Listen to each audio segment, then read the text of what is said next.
Afterwards, they reconstruct the deceased's appearance through skull tissue, and he turns out to be the famous musician Su Hanlin, Xiaoxue's father. Soon, the police arrive at the hilltop villa to question the deceased's family members. According to the deceased's wife, she and her daughter were at home at the time of the incident, but Old Lin notices that her expression is evasive, as if she is hiding something. He asks her some questions, but his gaze is observing Xiaoxue's reactions to judge the truth of her words. After a few questions, Old Lin knows they are lying, but he does not expose them. He uses the pretext of a turd to enter Xiaoxue's room. Her father has just died tragically, yet there is not a trace of sadness in the daughter's eyes. Therefore, this deepens his suspicion. Returning to the police station, he immediately gathers his subordinates to investigate everyone related to the Su family. Very soon, they make a major discovery. Many years ago, Su Hanlin had a daughter named Su Yun, who looked exactly like Xiaoxue, but she died 20 years ago, and the murderer who killed her was Wang Yuan from back then. Now he has just been released from prison for a few days, and Su Hanlin is killed, which makes people suspicious. Old Lin reviews the old case files and develops a strong interest in Wang Yuan. As a seasoned detective, he keenly senses that this case is related to Wang Yuan. The next day,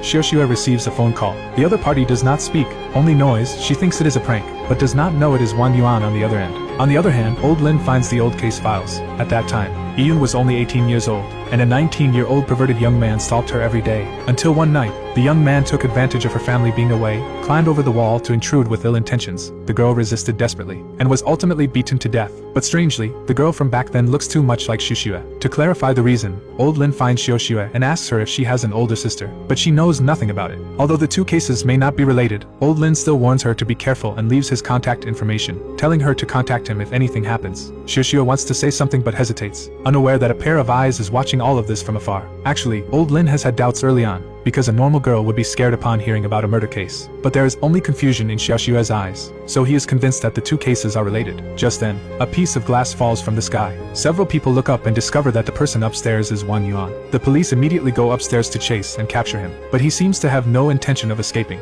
always staying within the police's sight, yet keeping a safe distance. Policewoman Aing suddenly stops. In front of her is the men's restroom, and she suspects he is hiding inside.